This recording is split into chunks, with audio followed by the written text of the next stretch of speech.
अस्सलाम वालेकुम। दोस्तों, आज हम बात करते हैं अल्लामा इक़बाल की शायरी और उनकी इस कुल्लियात के बारे में। दोस्तों, हम सब जानते हैं कि अल्लामा इक़बाल हिंदुस्तान, पाकिस्तान और जितने भी उर्दू जानने वाले हैं, उनके लिए तारुफ़ के मोहताज नहीं है। एक ऐसा फ़िलॉसफ़र, एक ऐसा शायर, एक ऐसा अदीब, एक ऐसा मुफ़क्किर, जिसने ऐसे अनोखे-अनोखे ख़्याल दिए, जिसने सारी दुनिया में जाके तालीम हासिल की, जिसने इस्लाम के बारे में नए-नए पहलू दिए और मशहूर तराने हिंदी सारे जहाँ से अच्छा हिंदुस्ताँ हमारा लिखा। उनके बारे में आज हम जानने की कोशिश करते हैं और कुछ दिनों पहले मैंने कुल्लियात इक़बाल लाइब्रेरी से इश्यू कराई और उसके बाद इसे बतौर कुरान करीम अज़ अव्वल ता आखिर फ्रॉम अलिफ टू या पढ़ने की कोशिश की और मुझे बड़ी हैरत हुई। बहुत सारे नए-नए अशार मेरी नज़र से गुज़रे। कुछ चीज़ों ने अल्लामा इक़बाल के मुझे बहुत हैरान किया। कुछ अशार जो बचपन में मैंने कहीं सुने थे, जाके पता चला कि ये अल्लामा इक़बाल के ही हैं। दोस्तों, तो मैंने सोचा कि क्यों ना एक नया पहलू निकाला जाए और मैं आज बात करूँगा कि अल्लामा इक़बाल ने अपनी शायरी में जहाँ-जहाँ लफ़्ज़ मुल्ला का इस्तेमाल किया है। आज के दौर में हम जानते हैं एक ज़माने में मुल्ला अदब से कहा जाता था। बड़े-बड़े उलमा का नाम होता था। मुल्ला जामी, मुल्ला काफ़िया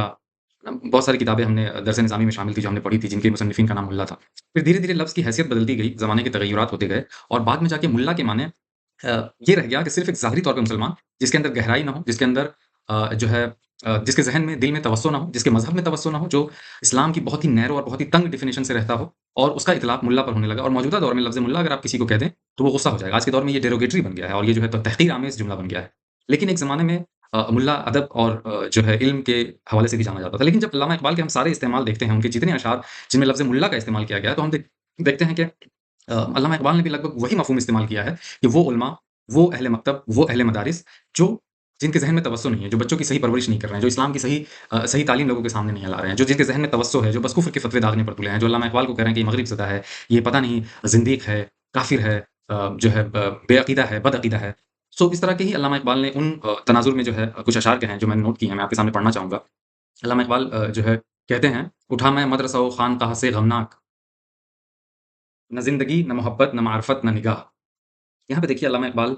जो आज के दौर में अहले मदारिस और फ़ारिग़ीन मदारिस का हाल है, कि बाज़ दफ़ा हम ऐसे लावाबालीपन में गिरफ़्तार रहते हैं और ज़िंदगी का एक अहम पहलू बाज़ दफ़ा ऐसी फ़रसूदा और गैर मुफ़ीद चीज़ें पढ़ने में मदारिस के निसाब में जो बहुत ज़माने से अपडेट नहीं किया गया है, लगा देते हैं कि जिसका कोई हासिल नहीं होता और जब आप 10 साल बाद, 12 साल बाद हिफ़्ज़ करने के बाद, आलिमियत करने के बाद, इफ़्ता करने के बाद जब आप निकलते हैं वहाँ से, तो सही मानों में ना तो आप माश के लायक होते हैं, ना आप जो है किसी बड़े ओहदे के लायक होते हैं, बस आप इतना कर सकते हैं कि कहीं पर जाकर इमाम बन जाएँ, मुअज़्ज़िन बन जाएँ। तो अल्लामा इक़बाल वाक़ई में इस दौर का और अहले मदारिस का रोना रोते हैं और कहते हैं कि उठा मैं मदरसा व ख़ानक़ाह से ग़मनाक। ख़ानक़ाह भी अल्लामा ने शामिल किया। ख़ानक़ाही जो दौर होते थे जिसमें ज़रबें लगाई जाती थी, जिसमें कोई बुज़ुर्गों से बैत कराए जाते थे, जिसमें दुनिया बेज़ारी सिखाई जाती थी और अल्लामा इक़बाल दुनिया बेज़ारी के सख्त खिलाफ़ हैं।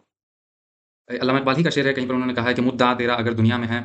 तालीम दीन तर्क दुनिया कौम को हरगिज़ न सिखलाना कभी। तो अल्लामा इक़बाल हमेशा से इसके खिलाफ रहे हैं कि किसी को कि तालीम को दुनियावी तालीम और दीनी तालीम के नाम पे तक़सीम किया जाए। तालीम किसी भी चीज़ का हो वो इबादत है, उसका हुसूल इबादत है और उसको एक तालिब इल्म को अज्र मिलेगा। ऐसे ही अल्लामा इक़बाल कहते हैं, शिकायत है मुझे या रब खुदाबंदान मकतब से, सबक शाहीन बच्चों को दे रहे हैं ख़ाकबाज़ी का। यहाँ पर अल्लामा इक़बाल ने खुदाबंदान मकतब में अमूमन छोटे बच्चे होते हैं और वहीं पर असल ज़हन की नशो-नुमा होती है। तो अल्लामा इक़बाल कह रहे हैं कि जो मकतब के असातिज़ा हैं, जो बच्चों को बस रटा रहे हैं, मार रहे हैं, एक लाइन से सबको पीट रहे हैं और एक रूटीन फ़ॉलो कर रहे हैं, बच्चों में वो आग नहीं लगा रहे हैं कि वो आगे चल के एक बड़े आदमी बने, डॉक्टर बने, इंजीनियर बने, प्रोफ़ेसर बने, तारीख़दाँ बने, एक अच्छे इंसान बने, ज़िंदगी के जिस शोबे हयात में भी जाएँ लेकिन एक अच्छे इंसान बने। वो ना देकर बच्चों की बस एक रूटीन के तौर पे जो है वो काम कर रहे हैं। उनके ज़हन में ये बात है ही नहीं कि ये छोटे-छोटे बच्चों की हम आबियारी कर रहे हैं, ये आगे जाकर जो है कितने बड़े इंसान बनेंगे। वो बस बेचारे एक रूटीन फ़ॉलो कर रहे हैं। हालाँकि वो शाहीन हैं, जो जिनको आसमानों में उड़ना है, लेकिन उनको ख़ाकबाज़ी का और जो है नीचे जो है एक अदना तरीन चीज़ों का और जो है मिट्टी में रहने की चीज़ें उन्हें सिखा रहे हैं कहीं न कहीं जो है। अल्लामा इक़बाल कहते हैं, शेर मर्दों से हुआ बेशय तहक़ीक़ तही, रह गए सूफ़ी व मुल्ला के ग़ुलाम ऐ साक़ी। यहाँ पे अल्लामा इक़बाल बड़ी अच्छी बात कहते हैं। बेशय तहक़ीक़ से हम 2 माना मुराद ले सकते हैं। एक जैसे एक हम कोई रिसर्च करते हैं, हम कोई तहक़ीक़ करते हैं, तो वहाँ पर जो असल मर्द मुजाहिद की ज़रूरत होती है, उनसे एक बेहतरीन मुहक़्क़ीक़ीन, बेहतरीन मुफ़स्सिरीन, बेहतरीन रिसर्च स्कॉलर्स और साइंटिस्ट से जो है हमारा मैदान खाली हो गया है। शेर मर्दों से हुआ बेशय तहक़ीक़ तही, रह गए सूफ़ी व मुल्ला के ग़ुलाम ऐ साक़ी। और आज के दौर में सब सूफ़ी और मुल्ला के ग़ुलाम होकर के उन्हीं की बात मान रहे हैं और अपनी तरफ से अपने अक़ल पे उन्होंने पर्दा लगा दिया है और जो शेर मर्द हुआ करते थे, जो खुद से तहक़ीक़ किया करते थे, उनसे हमारा मैदान खाली हो गया है। अल्लामा इक़बाल चूँकि मग़रिब में रहे, मग़रिब से तालीम हासिल करके आए और मुआशरा आज के दौर के मुकाबले में भी ज़्यादा तंग हुआ करता था। तो अल्लामा इक़बाल भी हम सब की तरह समाज का जो स्टैंडर्ड है बुज़ुर्गी का, नेकी का, अहले मदारिस को ऐसा होना चाहिए, मदारिस के बच्चे को ऐसा करना चाहिए, मदारिस के बच्चों को ऐसा पढ़ना चाहिए, एक मुसलमान को ऐसे रहने चाहिए। उस पर अल्लामा इक़बाल के इस शेर में उनका कर्व देखिए, कहते हैं, मुझको तो सिखा दी है अफ़रंग ने ज़िंदगी, इस दौर के मुल्ला हैं क्यों नंगे मुसलमानी। चलिए मुझे तो मैं तो लंदन गया, मैं तो फ़िरंगियों के दरमियान रहा, ब्रिटिशर्स के दरमियान रहा, तो मुझे ज़िंदगी और काफ़री और मेरे अंदर एक लादीनियत तौर पे आ गई। लेकिन ये बताइए कि जो आज के दौर के मुल्ला हैं, जो अपने आप को अहले इल्म और आलिम कह रहे हैं, वो क्यों नंगे मुसलमानी हैं कि मुसलमानी के लिए वो आर और मुसलमानों के लिए एक शेम बन चुके हैं जो। अल्लामा इकबाल ऐसे ही बड़ा प्यारा शेर है, कहते हैं, क्या सूफ़ी व मुल्ला को खबर मेरे जुनूँ की, उनका सरे दामन भी अभी चाक नहीं है। ये बहुत निहायत सूफ़ियाना शेर है कि ये जो ज़ाहिरी तौर पे आलिम, उलमा और मुल्ला बने हुए हैं, इनको क्या पता कि मेरा जुनूँ, मेरा इश्क और मेरी मोहब्बत की क्या है और मैं कौन हूँ। इनका तो सरे दामन भी अभी चाक नहीं, मेरा तो पूरा गिरेबा चाक हो चुका है और इनके तो दामन का इब्तिदाई हिस्सा भी अभी फटा नहीं है। इनका अभी जुनूँ से कुछ लेना-देना नहीं।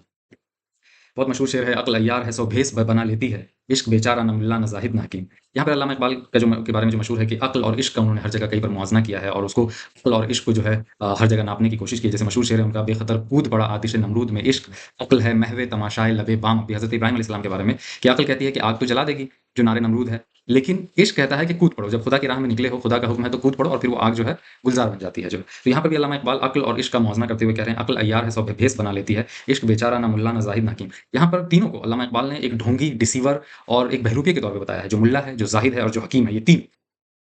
ऐसे ही अल्लामा इकबाल सूफ़ी मुल्ला की सादा दिली और जो ज़माने में जो रेशा-दवानियाँ चल रही हैं, जो ज़माने में कंस्पिरेसीज़ चल रही है, उनसे इन सूफ़ी मुल्ला को कोई खबर नहीं है, उसके बारे में कहते हैं, करेगी दावरे महशर को शर्मसार एक रोज़, किताबे सूफ़ी व मुल्ला की सादा और आती। एक और शेर में देखिए, इसमें लफ़्ज़ मुल्ला तो नहीं है, लेकिन अल्लामा इकबाल फ़क़ीह शहर ला करके भी उसी तरफ इशारा है। चूँकि एक ज़माने में जो उलमा होते थे, बहुत पावरफुल होते थे, उनकी बादशाहों तक पहुँच होती थी और वही कुफ़्र के फ़तवे और जो है फांसी के जो है फ़रमान जारी किया करते थे। तो कहते हैं, फ़क़ीह शहर की तहक़ीर क्या मजाल मेरी, मगर ये बात कि मैं ढूँढता हूँ दिल की कुशाद। ये है फ़ाश रुमूज़े कलंदरी मैंने कि फ़िक्र मदरसा व ख़ानक़ाह से हो आज़ाद। कि फ़क़ीह शहर और जो शहर के क़ाज़ी क़ुज़ात हैं, उनकी तहक़ीर तो मैं नहीं चाहता हूँ, लेकिन दिल की कुशाद और एक अपनी अपनी तसल्ली के लिए मैं ये पूछना चाहता हूँ कि जो है कि मैंने रुमूज़े कलंदरी कलंदरी के जो रुमूज़ हैं, जो उसके राज़ हैं, वो मैंने फ़ाश किए हैं और वो क्या है कि फ़िक्र मदरसा व ख़ानक़ाह से हो आज़ाद, कि मदरसा और ख़ानक़ाह की फ़िक्र से इंसान को आज़ाद हो जाना चाहिए। उमूमन ये बात कही जाती है कि बाज़ दफ़ा मुसलमान जो है ख़ासकर जो उलमा हैं, जो मुल्ला हैं, वो जब कोई काम लेते हैं तो उसको पूरा बिगाड़ देते हैं। कहते हैं, मैं जानता हूँ अंजाम अंजाम उसका मैं जानता हूँ अंजाम उसका जिस मार्के में मुल्ला हो गाज़ी। बहुत प्यारा शेर है, आगे है कि दिल है मुसलमान मेरा न तेरा, तू भी नमाज़ी मैं भी नमाज़ी, मैं जानता हूँ अंजाम उसका जिस मार्के में मुल्ला हो गाज़ी, कि अगर किसी मार्के में, किसी जंग में, किसी मुल्ला को आप आगे रख दें, तो उस जंग का क्या अंजाम होगा और किस तरह वो जो है जंग नाकाम होगी और उस जंग में किस तरह शिकस्त होगी और ये मुल्ला अपना ज़मीर, अपना ईमान और क्या-क्या नहीं बेच देंगे। अल्लामा इकबाल ने एक जगह और कहा, यही शैख़ हरम है जो चुरा कर भेज खाता है, गली में बू ज़रो दलक़े हुए सो चादरे ज़ोहरा। ये अल्लामा इकबाल के एक शेर से समझ लीजिए दूसरे शेर की तशरीह हो रही है कि जो है ये क्या कर देगा और क्या-क्या बेच देगा, हरम तक को बेच देंगे जो है। बहुत मशहूर शेर है, अल्फ़ाज़ व मानी में तफ़ावुत नहीं लेकिन मुल्ला की अज़ा और मुजाहिद की अज़ा, वो भी अल्लाहु अकबर ही कह रहा है, वो भी हय्या अलस सलाह, हय्या अलल फलाह ही कह रहा है। लेकिन एक अज़ान जो बेचारा एक मजबूर, जैसे गाँव देहात में 200-300 रुपए पर जो है एक मुअज़्ज़िन रख लेते हैं, वो सबके घर बेचारा जा-जा करके खाना खाता है। ₹10 कोई कभी दे देता है, ₹20 कोई कभी दे देता है, बड़ी मजबूरी वाली ज़िंदगी होती है बेचारे को। वो इसलिए मुअज़्ज़िन बन गया होता है, उसको रात में नींद नहीं आती, अब रिटायर ज़िंदगी वो गुज़ार रहा है। एक उसकी अज़ा और एक जो मुजाहिद और एक खुदा के दीन, खुदा के मज़हब, अपने औरतों की इज़्ज़त, इफ़्फ़त, माल की हिफ़ाज़त में जो मैदान जंग में लड़ रहा है और जब वो सुबह में उठ के अज़ान देता है, उस अज़ान में जो तासीर है, उस अज़ान के जो मानी और मफ़ाहिम है, वो बिल्कुल बदल जाते हैं। चाहे अल्फ़ाज़ एक ही हों, लेकिन उसके मफ़हूम बदल जाते हैं। बहुत प्यारा शेर है। मुल्ला की नज़र नूर फ़िरासत से है खाली, बेसोज़ है मैख़ाना सूफ़ी की मैं नाम। सो ऐसे बहुत सारे अशआर हैं अल्लामा इक़बाल के, जिसको मैंने नोट किया है और इस पे मैंने कुछ एक तरतीब देने की कोशिश की है। अल्लामा इक़बाल के अशआर जो ऐसे ही अल्लामा इक़बाल का मशहूर शेर है, असरे हाज़िर मलकुल मौत है तेरा जिसने, जिसका इस नज़्म का उन्वान है मदरसा। असरे हाज़िर मलकुल मौत है तेरा जिसने क़ब्ज़ की रूह तेरी दे के तुझे फ़िक्र माश। मैंने इस शेर की तफ़सीर अपने दोस्तों में देखी है, मेरा एक दोस्त था बहुत पढ़ने में तेज़, बहुत अच्छे नंबरात लाता था। फिर उसको सडनली रियलाइज़ हुआ कि मुझे मदरसे में नहीं जाना है, मदारिस के अहवाल ठीक नहीं है, चंदा कराते हैं, नाज़िम लोग बहुत जो है फ़िरौन वाला बर्ताव करते हैं, लोगों के सामने जा-जा करके चंदे माँगना है, रमज़ान में एक-एक कारख़ाने में जाना, जो कि कहीं न कहीं बाज़ दफ़ा सब लोग उससे नहीं कर सकते हैं ये काम। तो उसने अपनी लगाम ढीली कर दी और पढ़ना भी कम कर दिया और वो पोज़ीशन भी उसकी चली गई और एकदम एक तरह से जो उसकी शख़्सियत में उभार था, जो जोश था, जो उसको मोटिवेट करता था, वो कहीं न कहीं ख़त्म हो गया। अल्लामा इक़बाल का ये शेर एकदम परफ़ेक्ट फिट आता है उसपे कि असरे हाज़िर मलकुल मौत है तेरा जिसने क़ब्ज़ की रूह तेरी दे के तुझे फ़िक्र माश। अगर आप पढ़िए तो सही, फ़िक्र माश बाद में वो आपके माज़ी को देख कर के ही उसपे फ़ैसला किया जाएगा जो है। ऐसे ही अल्लामा का मशहूर शेर है, मुल्ला को जो है हिंद में सजदे की इजाज़त, नादाँ ये समझता है कि इस्लाम है आज़ाद। सो ये शेर भी मौजूदा हिंदुस्तान में जो हालात हो रहे हैं, वाक़यात हो रहे हैं, उसपे कोई अगर ये कहे कि जो है सब ठीक तो है, इतनी सारी मस्जिदें हैं, 1-2 वाक़यात इधर हो जाते हैं, ठीक तो है, नो, बल्कि जो है अल्लामा इक़बाल के शेर को देखें तो सिर्फ़ सजदे की इजाज़त हो जाना या अज़ान की इजाज़त हो जाना, बल्कि बाज़ दफ़ा तो उसकी भी इजाज़त पे पाबंदियाँ लग रही हैं, उसपे हम इस बात के इसको बहुत खुश नहीं हो सकते हैं कि नहीं, इस्लाम तो बहुत आज़ाद है, बहुत अच्छा है, बल्कि जो वाक़यात हो रहे हैं, वो भी नहीं होना चाहिए।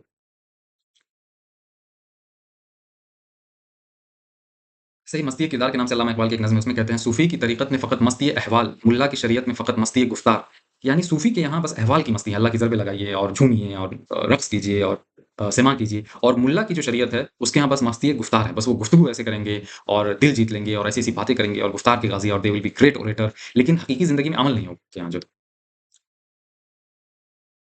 सही असातिज़ा के नाम से अल्लामा की एक नज़्म है, उसमें लफ़्ज़ मुल्ला तो नहीं है लेकिन बहुत अच्छा अल्लामा इक़बाल ने कहा है कि जो मदारिस के लोग हैं, जो असातिज़ा हैं उनको वो मुख़ातब करते हुए कहते हैं, मकसद हो अगर तरबियत लाल बदख्शां, बेसूद है भटके हुए खुर्शीद का परतौ, दुनिया है रिवायात के फंदे में गिरफ्तार, क्या मदरसा वालों की तगोदो, कर सकते थे जो अपने ज़माने की इमामत, वो कोह ना दिमाग अपने ज़माने के हैं पैरू। यानी असातिज़ा को ऐसी ऐसी कौम और ऐसी नस्ल तैयार करनी चाहिए जो कि अपने ज़माने की इमामत करे। लेकिन हुआ ये कि वो अपने ज़माने के मुरीद हो गए, वो ज़माने के पीछे चलने लगे, उन्हें अपनी चीज़ें अच्छी नहीं लगती, उन्हें गैरों की चीज़ें, यूरोप की चीज़ें, मग़रिब की चीज़ें, वो ज़्यादा अच्छी लगती हैं। तो दोस्तों, ये मेरी छोटी-सी कोशिश थी अल्लामा इक़बाल के बारे में जो मैं जानता हूँ, जो मैंने पढ़ा है और जो मैंने कुल्लियात इक़बाल को मुकम्मल पढ़ी और उसको मैंने जो है अज़ अव्वल ता आख़िर समझने की कोशिश की और ये एक सिलसिला जारी है इंशाअल्लाह मैं अल्लामा इक़बाल पर बहुत सारे अभी तो सिर्फ़ मैंने कुल्लियात पढ़ी है लेकिन उसकी तफ़सीर जो बहुत सारे माहिरीन इक़बालियात हैं, वो उसकी कैसे तह में जाते हैं और तहक़ीक़ के कैसे मोती चुन के लाते हैं, वो इंशाअल्लाह जानने की कोशिश की जाएगी और इंशाअल्लाह ऐसे ही जो मैं जानता हूँ उसको प्रिज़र्व करने की और उसको सेव करने की और उसको कहीं न कहीं महफ़ूज़ रखने की कोशिश करूँगा। बहुत शुक्रिया।